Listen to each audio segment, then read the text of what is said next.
Pant கிளாத்தை 4ஆக fold பண்ணி ஈக்குவலாக இருக்க மாதிரி இப்படி எடுத்துக்கோங்க. நான் ஃபேப்ரிக்கை 4 ஃபோல்டிங்கில் வந்துட்டு எடுத்திருக்கேன். ஸோ எனக்கு பார்டர் இருக்கனால நான் வந்துட்டு பார்டருக்கு கொஞ்சம் கீழே வரைக்கும் லென்த் இருக்கணும்னு வச்சுருக்கேன். ஸோ அதனால் லென்த் இவ்வளோ வேணும். ஸோ நீங்கள் ஜாயின்க்கு கீழே கிளாத் கொடுத்து ஸ்டிச் பண்ணுற மாதிரி இருந்தால் 1/2 இன்ச் ஆட் பண்ணிக்கலாம். இல்லை இதையே வந்து ஃபோல்ட் பண்ணி ஸ்டிச் பண்ணுறதுனாலும் ஃபோல்ட் பண்ணி ஸ்டிச் பண்ணிக்கலாம். ஸோ அதுக்கு தகுந்த மாதிரி நான் வந்துட்டு ஃபேப்ரிக் விட்டுருக்கேன். ஸோ இப்போது பேண்ட்டோட லென்த் 29 வந்துட்டு லென்த். ஸோ அதை இங்கேருந்து மார்க் பண்ணுறோம். அது கூட நான் ஒரு 2 இன்ச்சஸ் வந்துட்டு ஆட் பண்ணுறேன்.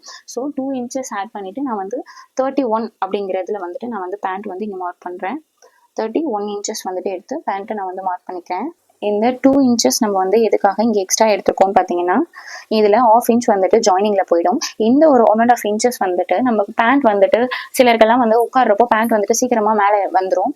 ஸோ அதுக்காக தான் வந்து இந்த 1.5 இன்ச்சஸ் நீங்கள் கொடுத்தீங்க அப்படின்னா பேண்ட் வந்துட்டு மேலே தூக்காமல் கம்ஃபர்டபுளாக இருக்கும். ஸோ அதுக்காக இந்த 1.5 இன்ச்சஸ் ஆட் பண்ணிக்கிறேன். இப்போது இந்த சைட் மார்க் பண்ண மெஷர்மெண்ட்ஸை ஸோ நான் லென்த்தில் இருந்து அகைன் இந்த பக்கமும் வந்து மார்க் பண்ணிக்கிறேன்.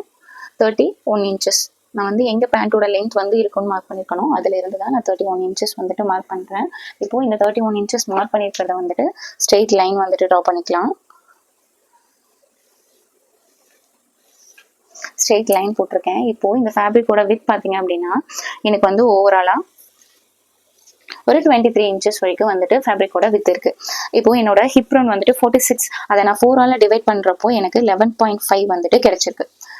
11.5 வந்துட்டு நார்மலாக நீங்கள் 4ஆல் டிவைட் பண்ணுறப்போ எனக்கு கிடைச்சிருக்கக்கூடிய ஒரு லென்த் வந்துட்டு 11.5. இதில் இருந்து நீங்கள் ஒரு 6 இன்ச்சஸ் வந்துட்டு ஆட் பண்ணலாம். இது வந்துட்டு காமனாக ஒரு சிலர் நான் ஃபேட்டாக இருக்கேன், எனக்கு ரொம்ப ஃப்ளார் வேண்டாம், எனக்கு கரெக்டாக இருக்கணும் அப்படிங்கிறவங்களுக்கு நீங்கள் 6 இன்ச்சஸ் வச்சிங்க அப்படின்னாலே உங்களோட பேண்ட் வந்துட்டு உங்களுக்கு ஈவனாக கம்ஃபர்டபுளாக இருக்கும். இல்லை எனக்கு இன்னும் ஃப்ளார் வேணும், கொஞ்சம் செமிப்பட்டியாலாக வேணும் அப்படிங்கிறவங்க, ரொம்ப ஃப்ளாரும் இருக்கக்கூடாது ஆனால் செமிப்பட்டியாலா மாதிரி தெரியணும் அப்படிங்கிறவங்களுக்கு உங்களோட ஃபேப்ரிக்கில் எவ்வளோ கிளாத் எக்ஸஸாக இருக்கோ அதை நீங்கள் அப்படியே ஆட் பண்ணிக்கலாம். ஸோ எனக்கு எக்ஸஸாக வந்துட்டு இங்கே மறுபடியும் ஒரு அகைன் 5 இன்ச்சஸ் இருக்குது. ஸோ நான் அதையும் வந்து இங்கே ஆட் பண்ணுறேன்.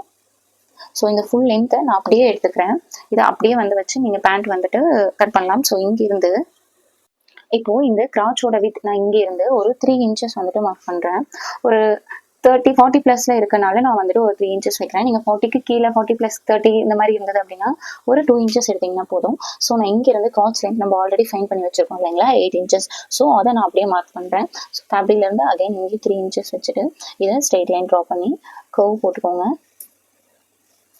இதை நீங்கள் வந்து வழக்கம் போல் எப்போவுமே நம்ம கிராச்சுக்கு எல்லாமே மிட் பார்ப்போம். ஸோ அந்த மிட்டில் இருந்து மிட்டு நீங்கள் வந்து எடுத்து ஸோ இங்கிருந்து ஒரு கர்வ் வந்துட்டு நீங்கள் ட்ரா பண்ணிக்கலாம். ஆங்கிளோட ரவுண்ட் வந்து நான் 6 இன்ச்சஸ் வைக்கிறேன். 6 இன்ச்சஸ்மே பேண்ட்டில் மேக்ஸிமம் எல்லாருக்குமே காமனாக இருக்கும். லீனாக இருந்தாங்க அப்படின்னா நீங்கள் ஒரு 5.75 வைக்கலாம். ரொம்ப ஃபேட்டாக இருக்காங்க, எனக்கு வந்துட்டு 6 இன்ச்சஸ் வந்துட்டு ரொம்ப டைட்டாக இருக்குன்னு நினச்சிங்கன்னா நீங்கள் ஒரு 6.25 6.30 வரைக்குமே 6.5 வரைக்குமே நீங்கள் வந்து வச்சுக்கலாம். ஸோ இப்போது இதோட நான் வந்து ஒரு 1 இன்ச் to 1.5 இன்ச்சஸ் வந்துட்டு நீங்கள் சீம்ஸ்க்கு ஆட் பண்ணிக்கலாம். ஸோ இப்போ நீங்கள் சீம்ஸ் ஆட் பண்ணியிருக்க பாயிண்ட்லேருந்து உங்களோட கிராச் பாயிண்ட் வந்துட்டு இப்போ ஜாயின் பண்ணணும். இப்போது கிராச் பாயிண்ட்லேருந்து இந்த ஆங்கிள் ரவுண்டை வந்துட்டு நீங்கள் ஒரு லைன் ட்ரா பண்ணிக்கலாம்.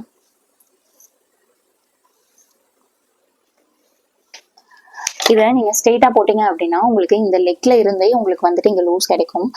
ஒரு சிலருக்கு லெக்கு கிட்ட இருந்து லூஸ் வரது பிடிக்காது. ஸோ அவங்களுக்கு வந்துட்டு நீங்கள் லெக் கிட்ட இருந்து லைட்டாக ஒரு கர்வ் கொடுக்கலாம். ஸோ நான் ஒரு லைட்டான ஒரு கர்வ் கொடுக்குறேன். இங்கே வந்து எனக்கு லென்த்தோட லெக் கிட்ட லென்த் கொஞ்சம் ஸ்ட்ரெயிட்டாக வேணும் அப்படிங்கிறதுக்காக நான் இவ்வளோ பெண்ட் வந்து ஸ்ட்ரெயிட்டாக வேண்டான்ட்டு ஒரு பெண்ட் கொடுத்துக்கிறேன். ஸோ நான் ட்ரா பண்ண அந்த பெண்டில் தான் நான் கட் பண்ண போகிறேன். ஸோ இது வந்து பேண்ட்டோட டிராஃப்டிங் கீழே வந்து பார்ட் எடுத்துருக்கோம். இப்போ பெல்ட் எப்படி பண்ணுறதுன்னு பார்க்கலாம். ஸோ இதை ஃபர்ஸ்ட் கட் பண்ணி எடுத்துக்கலாம்.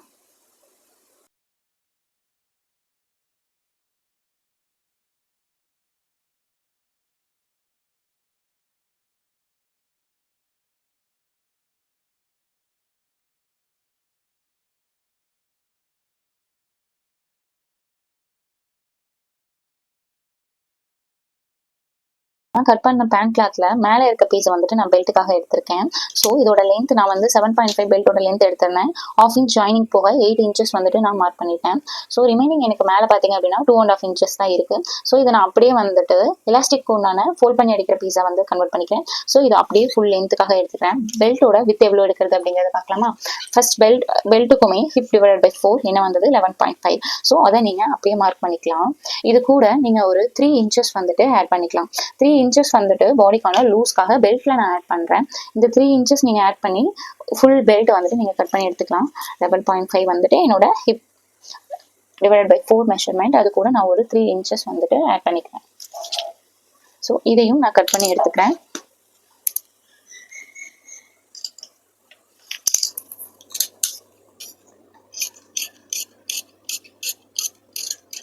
இது வந்து என்னோட பெல்ட் பார்ட், இது வந்து என்னோட பேண்ட் பீஸ். இது வந்து எப்படி ஸ்டிச் பண்றது அப்படிங்கிறத நெக்ஸ்ட் வீடியோல பார்க்கலாம். தேங்க்யூ.